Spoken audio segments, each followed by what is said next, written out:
Tonight, alhamdulillah rabbil alameen, we had a sister embrace Islam, Sister Lindsay. May Allah subhanahu wa ta'ala bless her and keep her firm. Yesterday, we had, I believe his name was Ethan, who embraced Islam yesterday, alhamdulillah. And is he here? Okay. Who embraced Islam last night.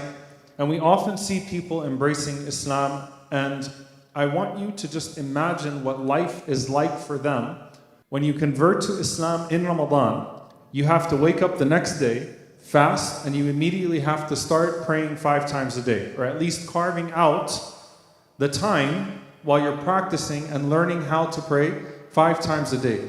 Can you imagine how dramatic of a jump that is in terms of an immediate lifestyle change? I want you to just appreciate it for a moment, inshallah ta'ala, then I'll come to the point.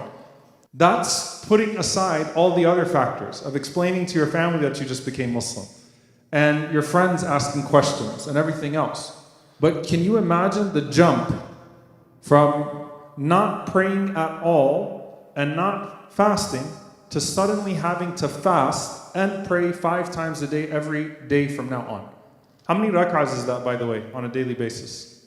17. Good, I just wanted to make sure we all agreed on the number of rak'ahs in our fard prayer, the number of obligatory prayers. So there's 17 rak'ahs that I now have to carve out. And it's a dramatic jump in my lifestyle. So here's my proposition to everyone tonight, bi'idhnillahi ta'ala. Just as they converted to Islam, I want all of us to convert to Sunnah. And I'm not talking about Ahl Sunnah wal Jama'ah here and what I mean by that. I'm talking about the mindset shift that from now on, this will be the Ramadan in which I changed my mind and I decided that I'm going to treat the Sunnah prayer as if it's fard upon me. That I will pray every single one of the Sunnah prayers every day. You see, I'm a proponent of graduality when it comes to nawafil, when it comes to voluntary good deeds. But subhanAllah, one thing about the Sunnah prayers is that you will notice that there are 2 types of people in your life in regards to the Sunnah prayers. Those that pray the Sunnah and those that don't pray the Sunnah. You don't find people in between. It's a mindset that I treat the Sunnah as a part of my prayer and I pray it every single day. And the beauty of the Sunnah prayers, first and foremost, is that the Prophet ﷺ taught us that to pray 12 rak'ahs. And 12 rak'ahs is less than 17 rak'ahs. You're 17 fard. To pray those 12 rak'ahs, بَنَ اللَّهُ لَهُ بَيْتًا فِي الْجَنَّةِ. Every day you're building yourself a home in paradise.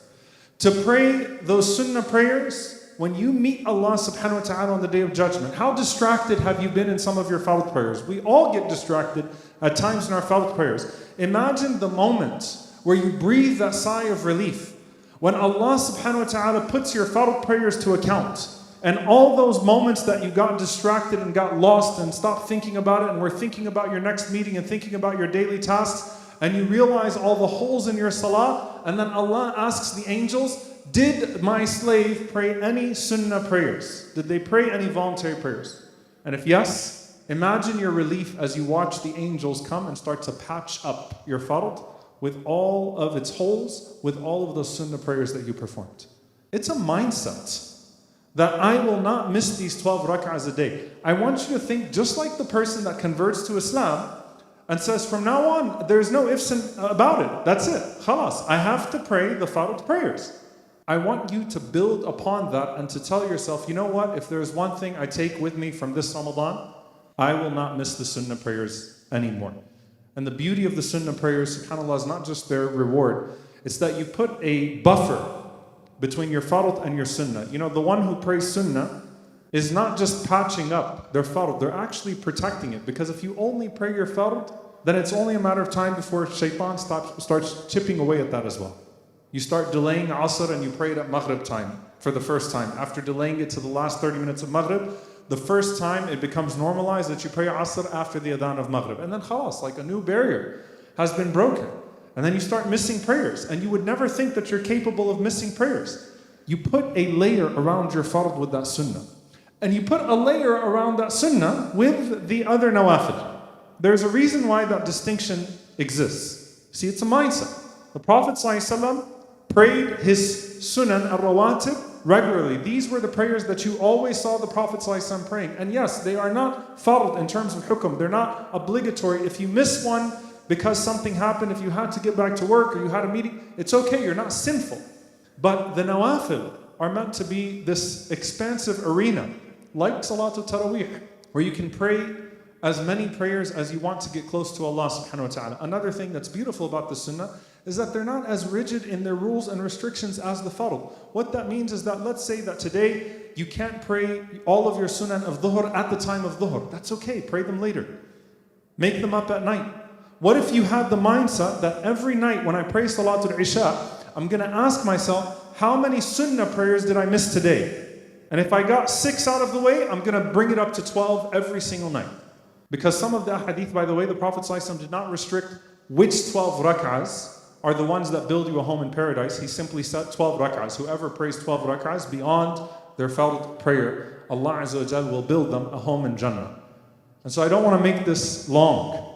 I'm actually giving you a challenge. And I want you to talk to your family. And I want you to talk to your friends. I want you to make a pact within your home. So you know what? Let's make this the Ramadan that we don't miss sunnah.